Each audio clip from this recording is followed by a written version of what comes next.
Ito ang GMA Regional TV News. Bukod sa Navota Sanitary Landfill, nasusunog din po ngayon ang isang dating dump site sa Daet, Camarines Norte. Abot na ho ang usok sa sentro ng bayan na nasa 3 kilometro ang layo mula sa nasusunog na dating tambakan ng basura sa Barangay Bibirao.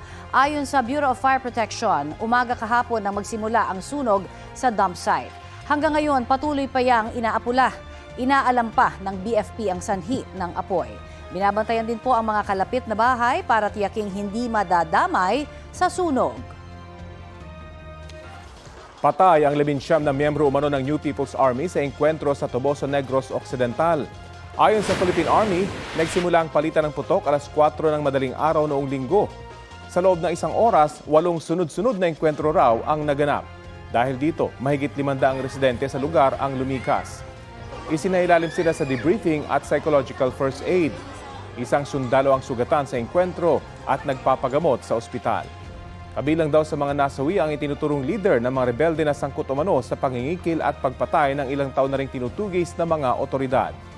Nagpaabot ng pakikiramay ang Philippine Army sa pamilya ng mga nasawi. Hindi raw kanais-nais na ang mga nasawi ay naging biktima ng anilay kasinungalingan. Paglilinaw ng militar, tumugon lang sila sa panawagan ng mga tao para sa proteksyon. Ayon naman sa Apolinario Gatmaitan Command ng NPA, isang exaggeration ang istorya ng militar. Kakaunti lang daw sa 19 na nasawi ang rebelde. At paraan nila ipakitang rebelde ang lahat ng namatay, nagpresenta raw ang militar ng 19 ding armas na umano'y na-recover sa lugar. Kinundi na naman ng University Student Council ng University of the Philippines Diliman ang nangyaring engkwentro sa Negros Occidental. Kinumpirma nitong isang estudyante at counselor nila ang nasawi sa insidente. Inosenteng sibilyan daw ang estudyante.